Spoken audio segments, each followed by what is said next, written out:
Here's the one thing that often is a detriment in your career, and I think almost broadly in your life, and that is humans are programmed for desiring success extraordinarily quickly. We have this thing called, now I think it's pretty well understood, um, reinforcement learning. And it's the whole reason behind this is why I say it's it's well understood. It's the mechanism behind artificial intelligence today, and we can see that it's a modern marvel, among many other things. And we are very, very programmed to want success extraordinarily quickly. And I think about this one of the things I worry about, within my own family, with different family members, is when something that you do pushes out all the other things that are really important for you. And there's many different things that thing could be that pushes out everything else. Whether it's your career and having minor success, whether it is not wanting to go outside because there's fears of something that goes on outside. There is, or what somebody had told you, there is the desire almost always in our lives, whether it's having fun, it can push out doing work very easily. And it's this reinforcement process that happens where the tighter, the slower, or the quicker that you do something and you get a response back that is positive, and you get this very strong hit, the stronger that you're likely going to want to chase that thing. That's how the whole, um, that's how things like drug addiction and things like that actually work, is that you get a very quick and strong instant hit off of a particular action, and your pleasure sensors go crazy.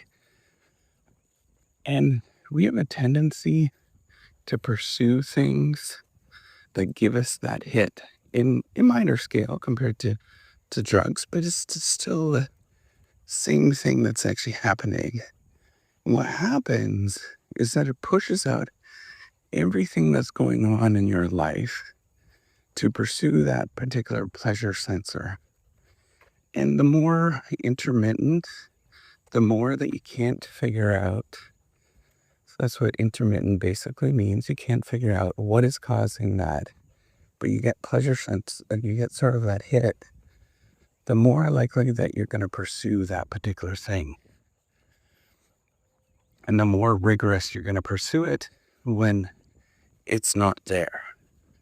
And I worry, at least in myself and in my immediate family, I worry about that because it's so easy to get caught up in the sort of hit that you get, whether it's from a little side job or anything else, that you forget about everything that's going on around you. And it's so easy to get wrapped up in this,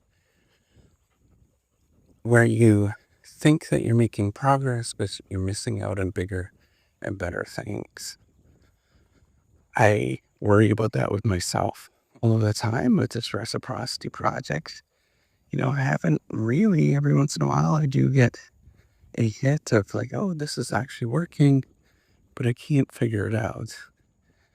And I continue to work at it and push at it, trying to figure it out, but it's often not there.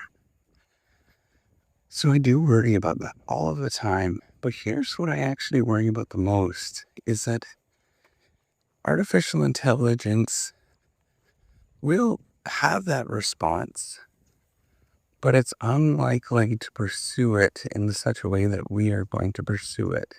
So when you experience failure, what's going to happen is that you're going to want to quit.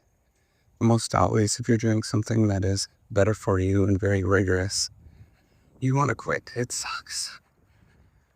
And so you quit.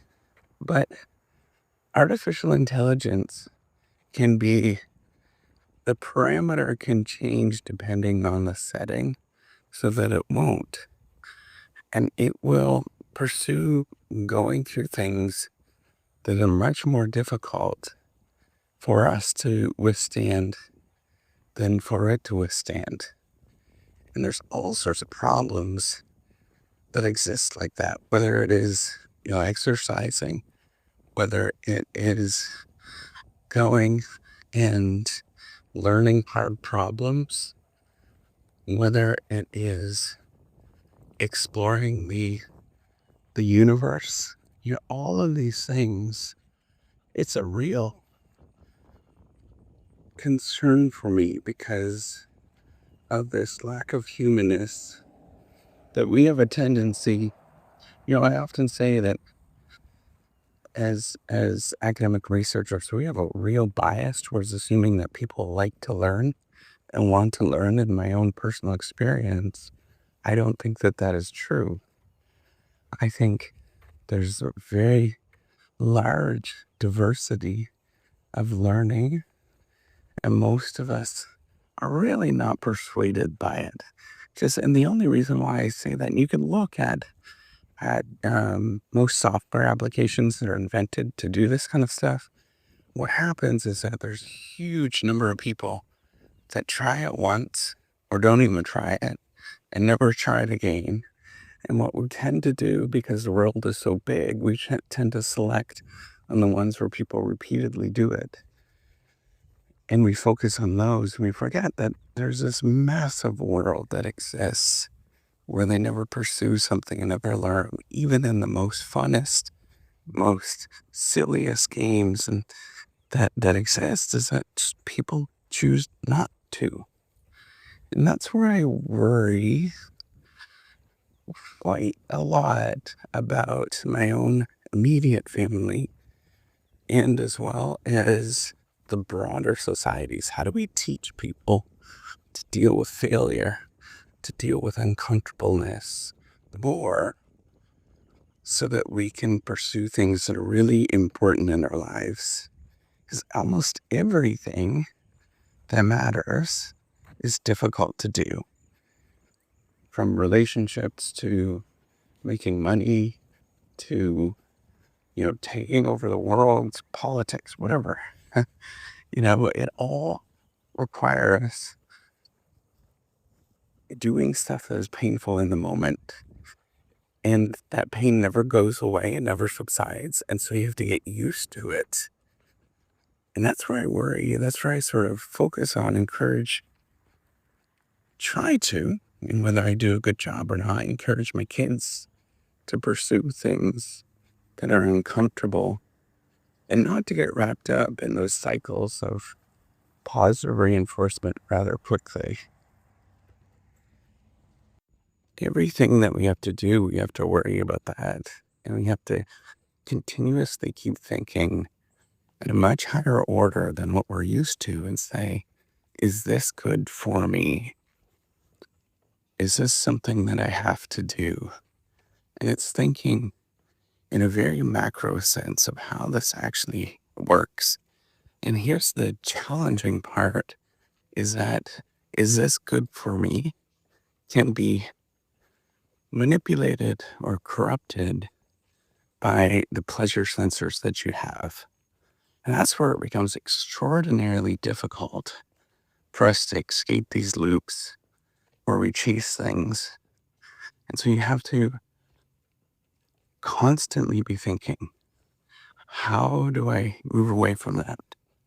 How do I keep pursuing things that are difficult and rigorous, but are good for me in some sort of way that I don't actually see?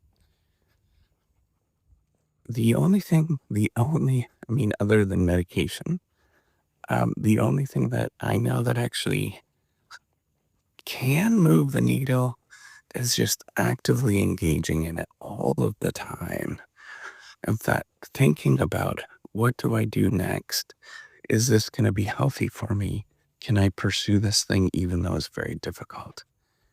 It's a hard question and a hard thing to deal with. But I think the only thing you can do is just keep at it. every day. All right. Take care and have a wonderful day.